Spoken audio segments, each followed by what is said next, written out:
capítulo 7. Vamos lá. Oh, Jesus.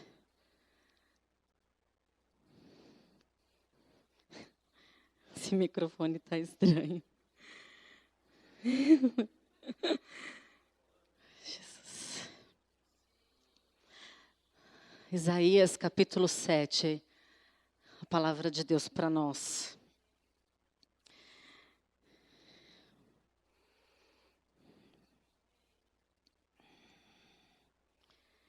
Esse é um capítulo profético. E vamos ver o que Deus tem para falar para nós. Aqui nós temos o rei Acaz, que estava reinando em Judá. Ele foi o 12º rei em Judá. Aqui, esse momento, o povo de Deus está dividido. Em reino do norte e em reino do sul. Eu vou te dar só um pano de fundo para você entender o que aconteceu aqui. O reino do norte, eles estavam divididos em 10 tribos e a capital era Samaria. O reino do sul, 2 tribos, Judá e Benjamim. Onde está o rei Acaz, ok? A tribo de Judá é da descendência de Davi, isso é importante você gravar.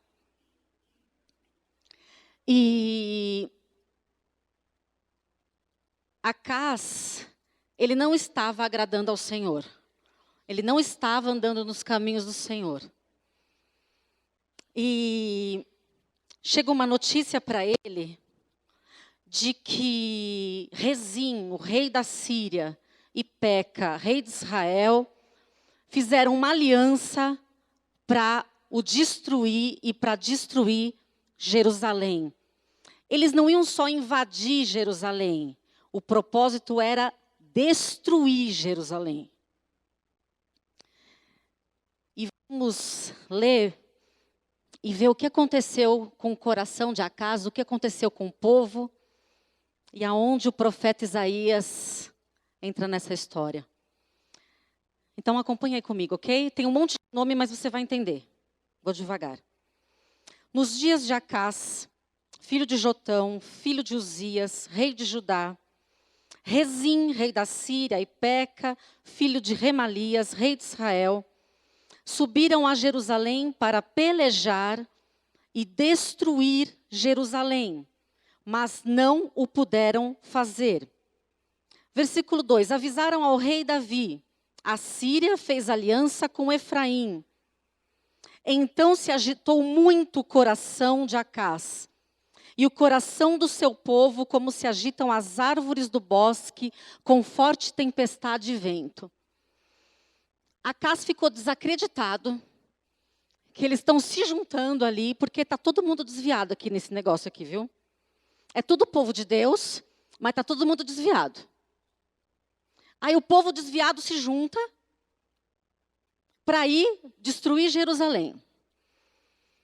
Quando chega a notícia para ele, eles estão há mais ou menos 2, 3 dias para chegar e destruir tudo. E o coração dele teve medo, e ele se agitou. E o povo ficou como? Consegue imaginar essa cena? Uma forte tempestade, um forte vento numa floresta, e as árvores assim, ó, para lá, para cá. Agitou o negócio. Então, Deus que é bom o tempo todo, Deus que quer falar conosco o tempo todo, em sua longanimidade, sua fidelidade, fala para o profeta Isaías, vai lá falar com Acaz. E Deus fala para Isaías e com o filho dele. Olha o nome esquisito do filho dele. Sear-Jazube, que é um nome profético que significa o remanescente voltará. Deus manda Isaías com o filho para sinalizar o que ia acontecer. Está entendendo, né, pastor? Amém. O pequeno remanescente voltará, e esse remanescente vai ser suficiente para cumprir o propósito de Deus. Aí Deus fala, Isaías vai lá e acha o Acas e fala com ele. Porque ele está agitado, ele está com medo. Olha o que o profeta diz para Acas, versículo 4. Diz a Acas, calma,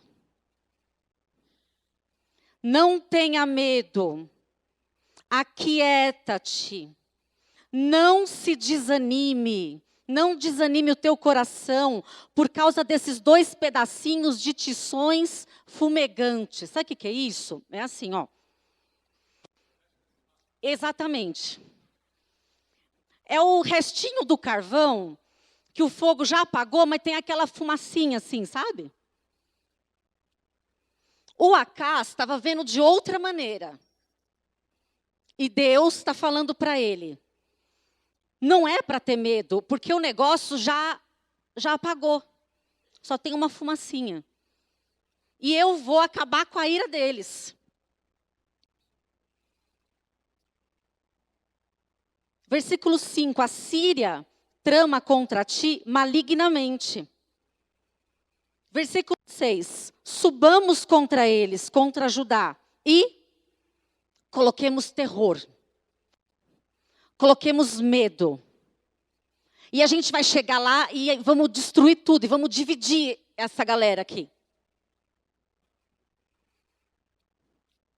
Medo, pavor, terror. A gente vai destruir tudo. Porque primeiro, Satanás, ele ataca o que você pensa. Depois ele ataca o que você sente, depois ele ataca o que você faz. Se ele conseguir manipular as tuas emoções, o que você pensa, ele ganha. Se Satanás consegue controlar o teu sentimento, ele te manipula. Tem um texto de 1 Pedro que fala 5:8, se eu não me engano. Muito bom, Vlad. Vlad, você é uma bênção, sabia?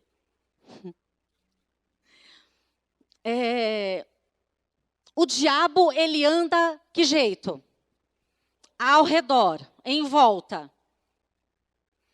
E ele ruge como leão. Eu amo esse versículo, porque assim, Satanás quer ser igual o leão, mas ele só ruge igual, porque ele não é o leão. Porque só tem um leão da tribo de Judá.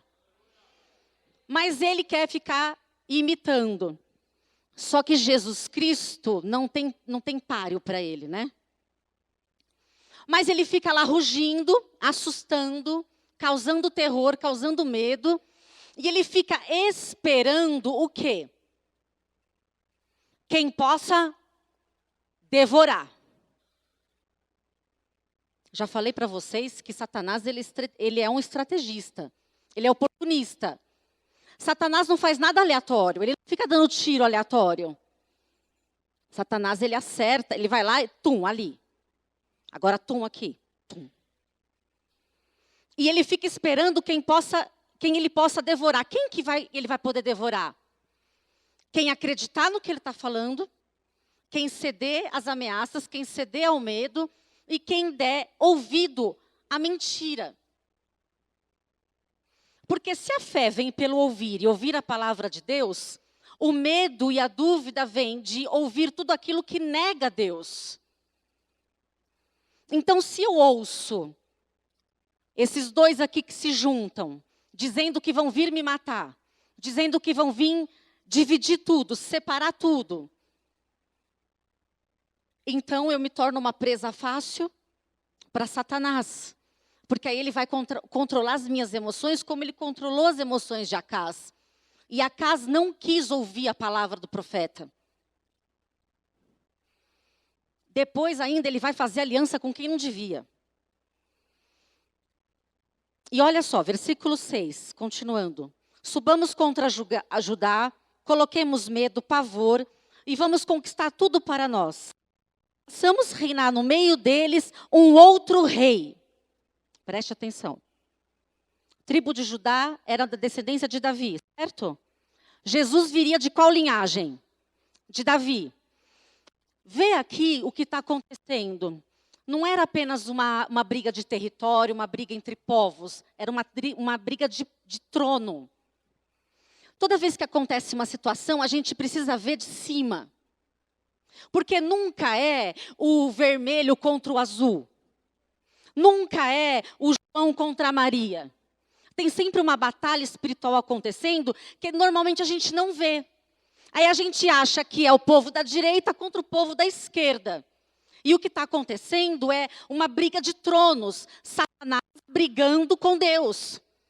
Porque se muda aqui a linhagem, se muda aqui o rei, não se cumpriria a palavra de Deus. Estão entendendo? Quando essas pessoas se juntam, e diz aqui, malignamente elas se juntam, e elas mandam um recado, vou acabar com vocês. Olha o que Deus diz no versículo 7. Mas assim diz o Senhor, isso não vai acontecer. Vocês podem fazer, você pode gritar, seu capeta, você pode vestir roupa de leão, juba de leão, você faz o que você quiser.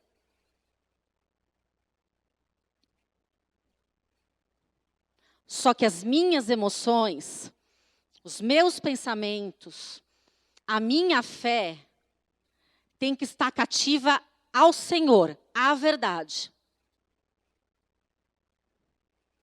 O medo, ele é uma prisão.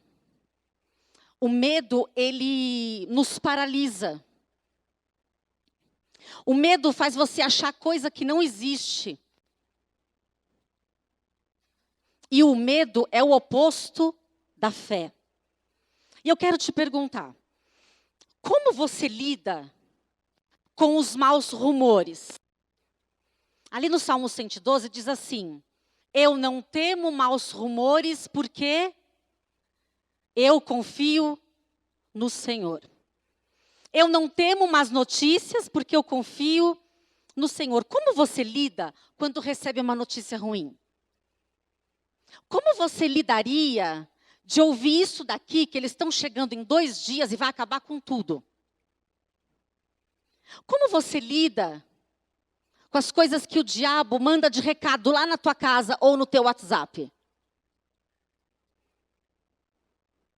Como você lida com a doença quando você ouve um diagnóstico? Como você lida com a morte? Como você lida com as perdas? Às vezes nós perdemos as pessoas e elas nem morreram. Como é que a gente lida quando há mudanças? Quando chega a notícia de que não vai ser mais assim, agora vai ser assado? Como você lida quando te despedem do trabalho? E você estava planejando ficar lá para o resto da sua vida? Como você lida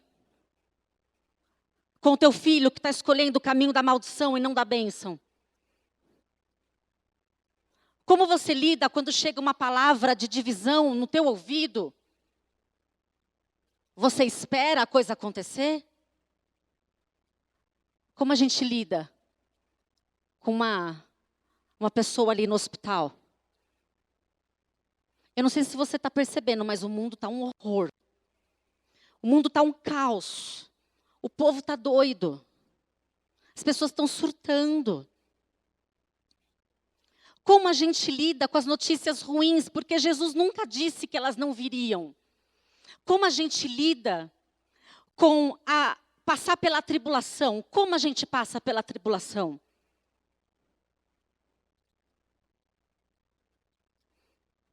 Essa semana eu fui orar pela nossa pequena Helena, que está lá na UTI, neonatal, não tem nem 1 mês de vida. E foi uma semana que eu tive que enfrentar, né, pastor? Medos, angústias e muitas coisas. Ai, como é que você lida? Você chega ali, aquele monte de coisinha desse tamanho assim, ó. Ó, tudo pequenininho assim. Eu olho de um lado, tem uma menina lá, que só está esperando melhorar para ir para adoção. Do lado da Helena. Na frente da Helena tem um menino lá, que a mãe não está suportando o sofrimento. E um dia depois que eu fui lá, essa mulher, de tanto sofrimento que ela está passando, ela surtou e quebrou tudo na UTI. Tiveram que chamar a ambulância, gente, para dar injeção na mulher, que a mulher pirou. Como você lida com uma situação que é real ali na tua frente? Não é que você está inventando, você está vendo a situação é real. O salmista diz assim no Salmo 121. Eu elevo os meus olhos para os montes, e ele pergunta, de onde me virá o socorro? O salmista, quando fala sobre os montes, é porque nos montes estavam os altares dos deuses pagãos. Por isso que o salmista fala dos montes. Eu olho para os montes.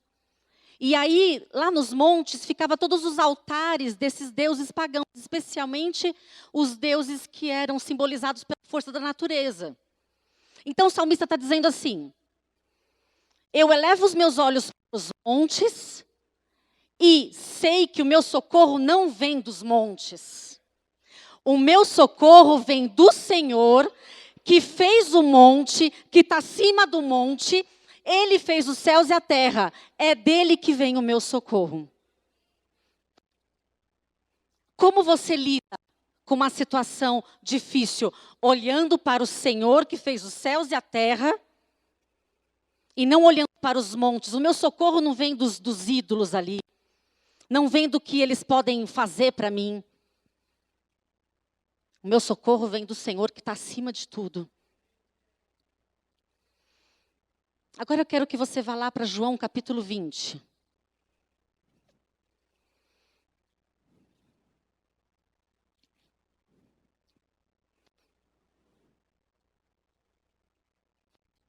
Aqui dá muita sede. João capítulo 20. Jesus tinha morrido. E eu quero que você tente imaginar a situação como se fosse você. Você era um discípulo, você andava com ele, você comia com ele, você dormia com ele, você ia para todo lado com ele. E você ficou um tempão com ele, você aprende com ele, recebe a unção dele. Você se torna amigo dele, está com ele, está com ele, está com ele. Até o dia que não está mais com ele. Até o dia que ele morre. E mesmo ele tendo falado tantas coisas antes de morrer, no capítulo 14 do livro de João, ele fala muito sobre medo. Ele fala muito para os discípulos, não tenham medo do que vai acontecer, porque eu vou deixar para vocês a minha paz. Não turbe o coração de vocês com o que vai acontecer. Só que ele morreu e eles tiveram medo. Eles ficaram arrasados, eles ficaram... Aqui no capítulo 20 falam que eles estavam trancados com medo da repercussão do que poderia acontecer. Se mataram ele, imagina agora a gente. Vocês lembram daquele momento, os discípulos na estrada de Emaús? Eles estavam arrasados. Imagina, gente. Tá lá com Jesus, pum, acabou. Por mais que Jesus tivesse falado que não acabaria, só que a realidade agora era, acabou. Por mais, Deus fala, não tenha medo, mas aí você diz para mim, mas agora, nesse exato momento, eu estou vivendo uma situação de muito medo. Jesus fala para os discípulos ali na estrada, o que aconteceu? Aí o texto diz que eles não podiam ver Jesus porque eles estavam tão tristes. Eles estavam tão deprimidos, eles estavam tão desolados da vida, que eles não podiam ver Jesus. E aqui no capítulo 20, eles estão trancados e com medo. Olha só o que acontece. Chegada a tarde daquele primeiro dia da semana, estando fechadas as portas, estou no versículo 19 de João capítulo 20. Estando fechadas as portas do lugar onde estavam os discípulos, com medo dos judeus, chegou Jesus e pôs-se no meio deles. Gente, pensa a cena. Uma coisa é ele falar que ele vai ressuscitar. Outra coisa é ele aparecer. Eu não sei, porque eu não acho esses negócios normal. Você está lá na tua sala, acabou tudo, e está com medo, e está pensando em tanta coisa. E aí, de repente, aparece ele, que ele ressuscitou. Imagine isso, gente. Jesus chega na tua sala, oi, eu ressuscitei. Como assim? É porque a gente lê, então ele ressuscitou e vai continuando. Mas não é, gente. Ele está ali agora. E sabe o que ele fala para os discípulos? A paz de Cristo esteja com vocês. E aí ele fala 2 vezes: a minha paz esteja sobre vocês. Diz o texto que eles começaram a se alegrar, porque viram que era Jesus.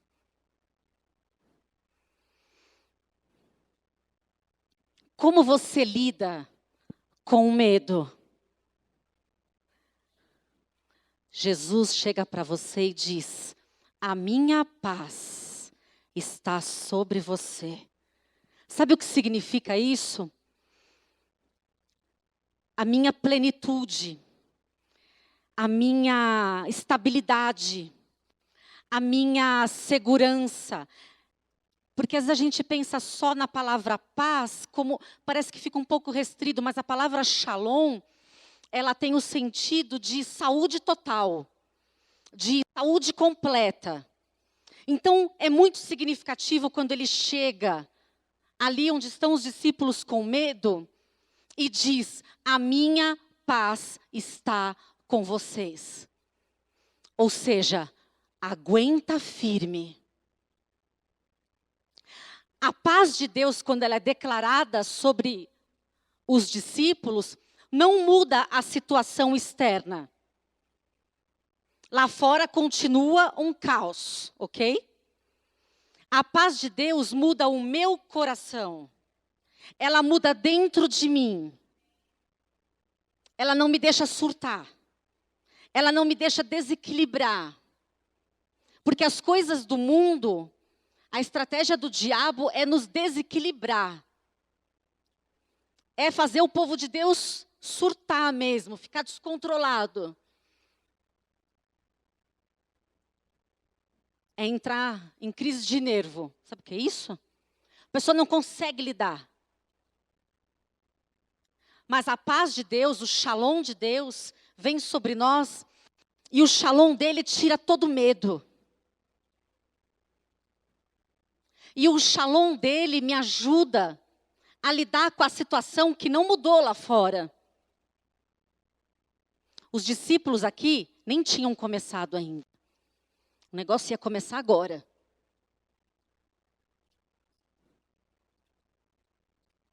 O shalom de Deus, que Acás não teve, na verdade que ele não quis, é o que me dá estabilidade, é o que me ajuda a parar e falar: peraí, está comigo, ele prometeu, eu estarei com vocês todos os dias da sua vida. Essa experiência com esse Cristo que ressurge, esse Cristo ressurreto, nós temos que ter. A gente tem que ter essa experiência de Jesus aparecer na tua casa e dizer: a minha paz eu te dou. Não se turbe o vosso coração. Não tenha medo do que disseram. Não tenha medo de quem está vindo contra você. Porque a minha paz, que excede todo entendimento, eu dou para vocês. E ele diz: eu não dou como o mundo dá. Porque quando Jesus fala: eu te dou a minha paz, eu entendo que ele está dando a si mesmo. Porque lá em Efésios diz que ele é a minha paz. Então, não só ele dá, como ele é. Lá em Isaías, se você ler mais para frente, vai dizer que ele nasceria como príncipe da paz. Então ele não só me dá paz, mas ele é. Via como Jesus lidava com as situações e as circunstâncias, como Jesus lidava com as notícias. Ele estava sempre ligado com o Pai. E ele podia até ser, como se diz, ser angustiado e ficar triste. Mas ele tinha uma estabilidade que vinha da parte de Deus para ele. Tem um texto, Vlad, coloca para mim o texto de 2 Coríntios.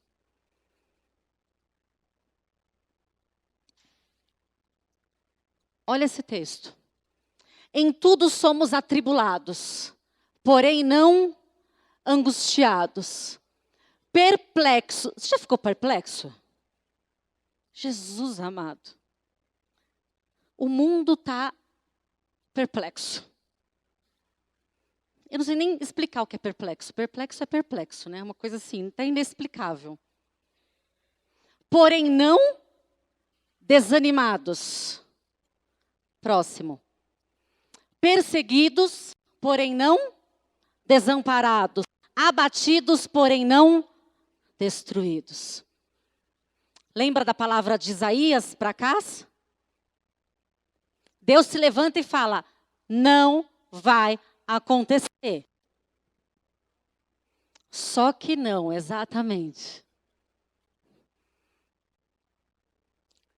Deus não está falando que você não vai ser perseguido, não está falando que você não vai passar por aflição, Deus não está falando que não vai ter notícia ruim, mas Ele está dizendo, eu vou cuidar de você. Eu estarei com você, a minha paz eu te dou. Segura firme em mim para não surtar. Segura firme para não cair. Segura firme para não ceder. Para não deixar aquilo tomar conta do teu coração. Nós precisamos hoje tomar de volta as nossas emoções das mãos do inimigo. Em Cristo você tem que tomar de volta as tuas emoções. Em Cristo você tem que tomar de novo o teu pensamento. Em Cristo você tem que tomar para você a verdade. Para que você não seja influenciado no que você pensa, nem no que você sente, nem no que você faz. Mas que você seja influenciado pela paz de Deus. Deus quer te dar saúde plena hoje. No meio da tribulação você vai ter paz. No meio da tribulação você vai olhar para os montes. Aí ele vai dizer, não é para olhar para o monte, é mais alto ainda. O monte é pouco, o monte está baixo. Eu estou acima dos céus. Eu sou o Criador, eu sou o Todo-Poderoso. E o meu trono ninguém toma. O meu trono permanecerá para sempre. Ninguém toma o trono dele. Nenhum vestido de leão toma o trono dele. Ninguém toma o trono dele.